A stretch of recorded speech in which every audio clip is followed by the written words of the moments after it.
You're making them proud. Salamat. And you're also making proud one person na sa hirap at sa ginhawa ay nasa tabi mo sa paglalakbay na ito.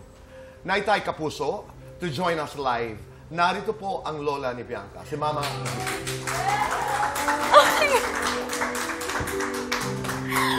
Mama Vicky, welcome to Fast.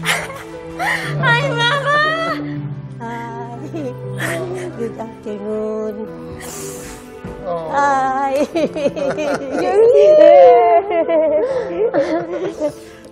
Ay. Tuloy po kayo.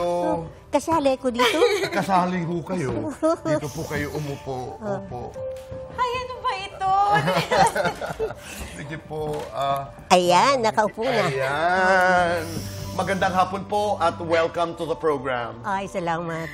Ngayon na ang iyong apo po ay sangre terra na ho, ano po ang inyong nais sabihin sa kanya?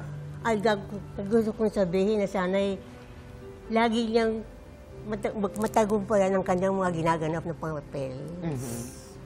Sana'y matuto siyang magpa-obaba at saka makadiyos. At sana ay hanggang sa huli ay maganapan niya ang kanyang mga katungkulan sa studio. Alam niyo po, Mama, ang ganda-ganda niyo po. Ito boy, sobra po. So beautiful. Sobra. This is where I got everything from. Di ba? Look Ito at yun. her. Look at her. Gulat na gulat. Oh. Anong nais mong sabihin sa Lola kay Mama Vicky? Thank you so much for this opportunity, Tito Boy. Fast Talk, maraming salamat po.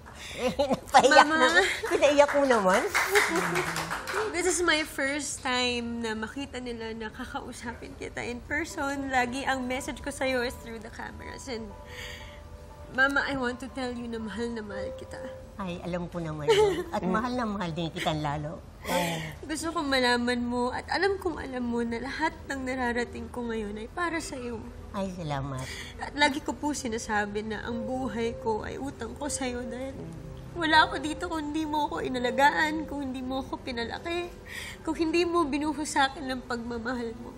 I wouldn't be where I am right now, Mama. And I hope I make you proud and I love you so much. Ay, dahil si Bianca naman ay taglay ang kanyang ang kanyang kamutihan, din ng loob. Mabait yan talaga. hindi siya mahirap alagaan.